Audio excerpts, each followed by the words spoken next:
Do you ever get booked for a DJ gig and then stress out about how to prepare for it?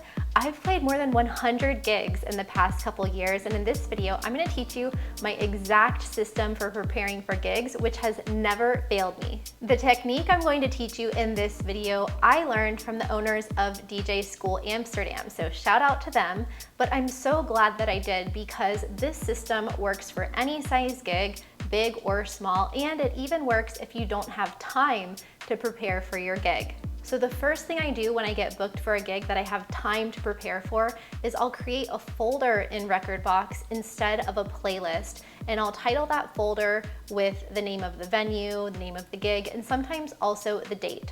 And inside this folder is where my playlists will live, and these playlists are organized by energy. So if you're short on time, you can just do 3 folders: low energy, medium energy, and high energy. But if you have extra time, you can break them into as many as 7 different playlists. So you can have a playlist for opening tracks, you can have a playlist for warm-up tracks, you can have a playlist for build-up tracks, plateau tracks, peak tracks, and then your come-down tracks and your closing tracks.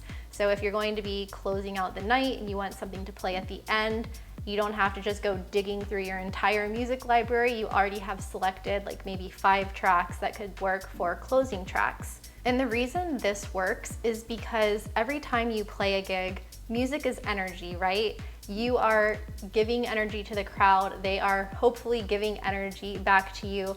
And all playing a DJ gig is essentially an exchange of energy. You can maintain the energy, you can raise the energy, you can lower the energy. And so when you have your tracks organized by energy, then this helps you pick the right track at the right time. Once you have a few gigs where you've prepared this way, whenever you get booked for a new gig, you already have a selection of folders in your Rekordbox or Serato software that you can go to and look for tracks that are already in those energy levels. Now I have hundreds of folders from different venues with different genres of music and different energy. So I like to play multiple genres of music at almost every DJ gig I play. But if you're playing a lot of different genres and you have your playlist separated by genre, in each playlist, you might have tracks that are really low energy, medium energy, and high energy bangers. And so it really doesn't matter what the genre of music is. What matters is the energy that you're conveying with each track.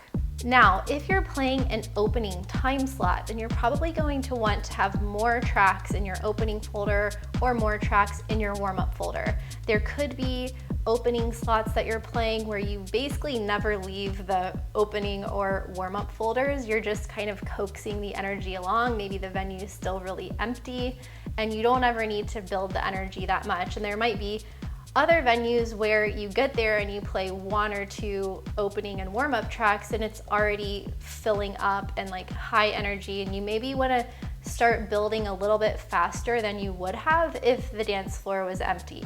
That doesn't mean you should play bangers during your opening set. It just means that, you want to have some backup for higher energy tracks if you want to go there, because playing opening set doesn't have to be boring, doesn't have to be all low energy. You can take people on a journey as well and get them grooving.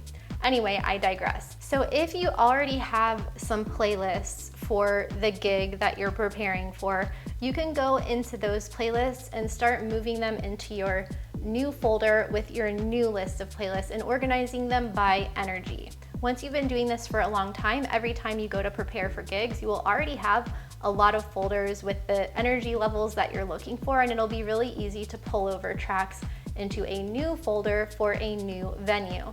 If you are playing somewhere for the first time and you have no idea what to play and you're starting from square one, then sometimes I'll like to just go online and look on Instagram or YouTube, see what other DJs have played there in the past, kind of check out what their posts are like, what the vibe is like, see if you can find some clips, some reels, some DJ sets on YouTube that you can get an idea of what the club looks like and what other people are playing.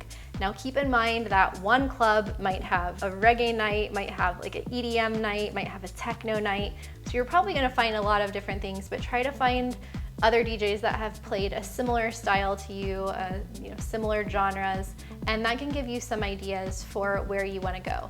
You also want to consider the time slot, of course, the day, and the lineup. So if you're playing an early time slot, then you're going to want to lean into some of your more low and medium energy tracks. If you're playing in the middle of a super packed lineup and you only have an hour, then you might want to be prepared for anything, because you don't know what the person playing before you is going to be playing. But even the people playing before you, I like to look at their Instagram and kind of get an idea for their vibe as well. That doesn't mean I'm going to change what I like to play, but I think it's good to know who's playing before you, who's playing after you, because I've been in scenarios where I was in kind of like, I don't know, the second or third person to play and had a really good groove going and everyone was vibing. The guy who got on after me just switched completely over to tech house and it ruined the vibe, and other DJs were coming up to me being like, oh my God, this guy, you can't control what other people are doing, but it's at least good to know where you're sitting in that lineup so that you have an idea of what types of tracks that you might want to play. So I'll look for folders I've already made from venues I've already played at that I feel like might have a similar vibe to this new place that I got booked at. That'll usually give me a handful of tracks to put into each folder, and then at least I have something that I can start with. After that, I go into my actual folders of different genres of music, which you will know about if you watch my video on how I organize my music in Rekordbox. So between the playlists and folders that I've already created, and then also my music library, I'll probably already have more than enough tracks to be able to play this gig without downloading new music. I don't start with this because digging is a rabbit hole. It could go on forever. So I always start with checking my old folders and playlists from similar venues, checking my folders by genre on my Rekordbox software, and then I'll start digging for some kind of like new and unique, maybe even old tracks or different tracks that I think are going to work well in my set. And then once I download a few more tracks, then I will import those into Mixed in Key. I'll import them into my library and I'll file them accordingly and integrate those into my DJ set folders and playlists. The one thing that I never do is go to Beatport or another website and look at the top 100 tracks and just download a zip file. I think that is the surest way to play a boring set that is filled with tracks that everyone else is playing. If there is a certain song that's trending right now that you really want to play in your set, then that's totally fine.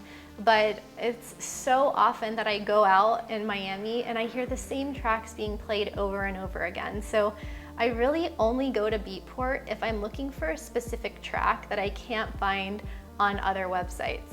The final step is to take a look at the playlist that you've just spent all of this time, love, and energy putting together, and see if you can see any trends and patterns in your playlist. So you want to see what are the keys of these tracks, what are the energy levels of these tracks, and you want to look for holes in your tracks. So if you have a bunch of tracks and none of them are in the same key, then you probably need to pick a line and stick with that and find more supporting tracks that are going to go together in a similar key. Take an objective, critical look at your playlist at the end of this process. See where you're missing some things or where you might have too much.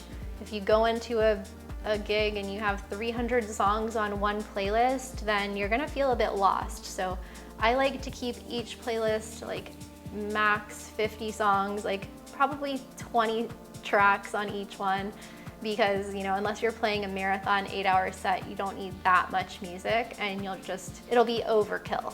I hope that my tips on preparing for DJ sets have helped you. If you have any tips or questions, leave them in the comments below, and make sure to watch this video next to see how I organize my music library.